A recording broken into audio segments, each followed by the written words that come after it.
Assalamu alaikum dear students, welcome to Knowledge of Biology. I am your instructor Sayyeda Maria. So अब हम discuss करेंगे functions of renal system, जिसमें specifically हम nephron का जिक्र करेंगे और इसके तीन बेसिक जो फंक्शंस हैं वो हम देखते हैं. फर्स्ट है जी ऑस्मो रेगुलेशन, यानी वाटर कंसंट्रेशन को बैलेंस करना, removal of the waste and the urine formation. So these are the three basic functions of the renal system और द नेफ्रॉन. सो अब हम इस टॉपिक में बेसिकली नेफ्रॉन का बेसिक फंक्शन देखने जा रहे हैं, which is the urine formation. तो हम देख सकते हैं कि यूरिन फॉर्मेशन जो है बेसिकली ये तीन डिफरेंट जो है बेसिक प्रोसेस के अंदर होता है. First process is the filtration, second is the reabsorption and third is the secretion.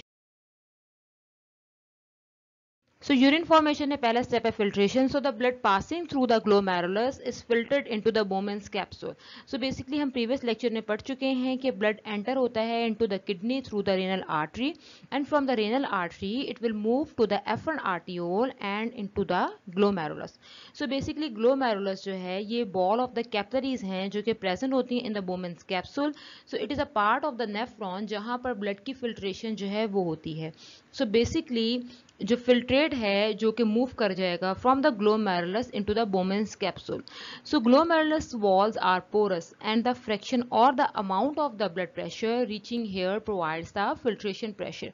सो हम कह सकते हैं कि ग्लोमेरुलस कैपिलरीज में जो प्रेशर होता है वो बाकी कैपिलरीज की निस्बत हाई होता है, और जैसे हम देख सकते हैं कि एफरंट आर्टियोल्स का डायमीटर जो है वो लार्जर होता है और इफरंट आर्टियोल्स का डायमीटर जो है वो स्मॉलर होता है. So more blood flows into the efferent which is of a smaller diameter, resulting actually increasing the blood pressure in the glomerulus. So हम ये भी कह सकते हैं कि there is high resistance as the blood is forced from a wider vessel which is the efferent arteriole to a narrow one which is the efferent arteriole. So next है जी the filtrate appearing in the Bowman's capsule is called as a glomerular filtrate or simply filtrate. So जो filtrate Bowman's capsule में enter होगा इसमें ना सिर्फ जो है वो useful substances होंगे बल्कि बहुत सा waste product भी होगा along with the water, like for example जैसे ग्लूकोज है, अमाइनो एसिड हैं, सॉल्ट्स हैं, यूरिया है, यूरिक एसिड है, and there are many more wasteful substances. So this is the filtration process. So second step in the urine formation is the reabsorption. So all the useful constants of the glomerular filtrate are reabsorbed in the proximal tubule, and when filtrate leave proximal tubule it mostly contain nitrogenous bases. So basically यहाँ पर reabsorption में जो सबसे important part है nephron का वो proximal tubule है. So this is a very important MCQs कि mainly जो reabsorption होती है maximum जो useful substances हैं जो कि reabsorb होते हैं into the circulatory system from the proximal tubule. So proximal tubule जो हैं ये नेफ्रॉन का वो पार्ट है जहाँ पर मेनली जो यूजफुल सब्सटेंस है वो दोबारा से ब्लड में वापस चले जाएंगे, और जब फिल्ट्रेट जो है वो लीव करता है प्रॉक्सिमल ट्यूब्यूल को, so it mostly contains the nitrogenous waste.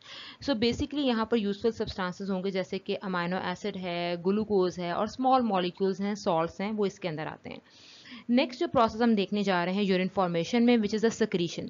अब यहाँ पर हमें एक बड़ी इंपॉर्टेंट बात याद रखनी है कि सेक्रीशन जो प्रोसेस है which is actually opposite to the reabsorption, यानी ये रीएब्जॉर्प्शन के इंतहाई ऑपोजिट प्रोसेस में आ जाएगा. वो इस तरह से कि जैसे अभी हमने देखा कि रीएब्जॉर्प्शन में बेसिकली क्या हो रहा था, इसमें बेसिकली फिल्ट्रेट में से जो कि प्रेजेंट होता है नेफ्रॉन की ट्यूब्यूल में, वहाँ से जो है यूजफुल सब्सटेंस जो है वो सर्कुलेटरी सिस्टम में वापस जा रहे थे.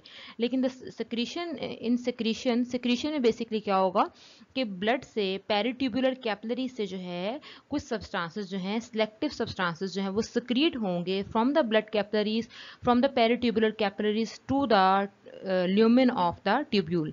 ल्यूमेन कहते हैं इनसाइड स्पेस को, ट्यूब्यूल्स की जो इनसाइड स्पेस होगी उसको हम ल्यूमेन कहेंगे. So the tubular epithelium also secrete substances into the lumen. This secretion is very selective and is mainly of the hydrogen ion to balance the pH value of the filtrate passing through the tubule. So यहाँ पे basically tubular epithelium बात की गई है peritubular capillaries की. So epithelium basically हम कहते हैं outer layer को. So यहाँ पर basically peritubular capillaries जो हैं वो सिलेक्टिवली कुछ सब्सटेंसेस को सिक्रीट करेंगी into the lumen, lumen means के inside space of the nephron tubules. So basically हम कह सकते हैं, अगर उसको हम और सिंप्लीफाई करें, कि वो सब्सटेंसेस जो कि जिनकी प्रॉपरली फिल्ट्रेशन नहीं हो सकी थी इन द फिल्ट्रेशन प्रोसेस, वो सब्सटेंसेस जो हैं वो ब्लड से सिक्रीट होकर नॉर्मली एक्टिवली जो हैं वो सिक्रीट होते हैं, एक्टिवली यानी एक्टिव ट्रांसपोर्ट के जरिए वो सिक्रीट होकर जाएंगे into the nephron tubule. Like for example जैसे कि मेनली हाइड्रोजन आयन हो सकते हैं, इसमें अमोनियम आयन हो सकते हैं, बहुत सी ड्रग्स हैं जो कि फिल्ट्रेशन प्रोसेस में जिनकी फिल्ट्रेशन नहीं हुई थी, सो वो अब जो है वो सिक्रीट होंगी। और यहाँ पर हाइड्रोजन आयन नॉर्मली रिलीज होते हैं to balance the pH of the filtrate.